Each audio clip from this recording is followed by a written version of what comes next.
இதுலேருந்து என்ன தெரியுதுன்னா, ஒரு சாங் சக்ஸஸ் ஆகிறதுக்கு அங்கே போகணும் இங்கே போகணும்லாம் இல்லை. ஒரு சாதாரண இடத்துல கூட பியூட்டிஃபுல் ஃபேஸஸ் 2 இருந்ததுன்னா, லிரிக்ஸ் அவ்வளோ அழகாக இருந்ததுன்னா, மியூசிக் நல்லா இருந்ததுன்னா சக்ஸஸ்ஃபுல்லாக ஆகுங்கிறது இந்த சாங்லேருந்தே எவ்ரி ஒன் கேன் நோ. எனக்கு வந்து டெய்லி அந்த சாங் வந்து பார்க்காம தூக்கம் வராது. நான் எல்லாமே சொல்லுவேன், அந்த சாங் பார்த்தா பீஸ்ஃபுல்லாக இருக்கும். அவ்வளோ லிரிக்ஸ் வந்து பியூட்டிஃபுல்லாக இருக்கும்.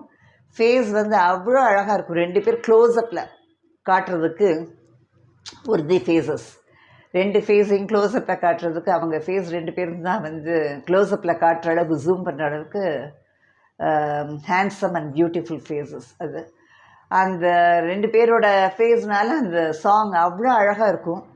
அதில் என்னென்னா, அந்த சாங்கில் நடுவில் வந்து என்ன செய்வார்னா, விளையாடிட்டே ஏறி போவார் தலைவர். ஏறி போயிட்டு அந்த மணல் மேட்டில் ஏறி போவாங்க 2 பேரும். ஏறி போனால் அதில் வந்து ஸ்டெப்பாக இருக்கும். திரும்பி அந்த ஸ்டெப்லேயே குதிச்சு அவர் வருவார்.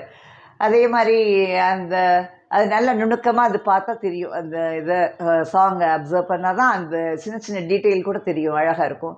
அதே மாதிரி அந்த சாங்கில் ஒரு ரொமான்டிக் சாங்கில் கூட அவர் வந்து எப்போவும் எல்லா இடத்துலையும் ஏதாவது ஒரு மெசேஜ் இருக்கிற மாதிரி, மணக்கின்ற தமிழ் மண்ணில் விளையாடவும்னு. இந்த தமிழ் மண் வந்து அவ்வளவு மனம் வீசுகிற தமிழ்ங்கிறது ஒரு அழகான லாங்குவேஜுங்கிறது அந்த இடத்துல கூட சொல்லியிருப்பார்.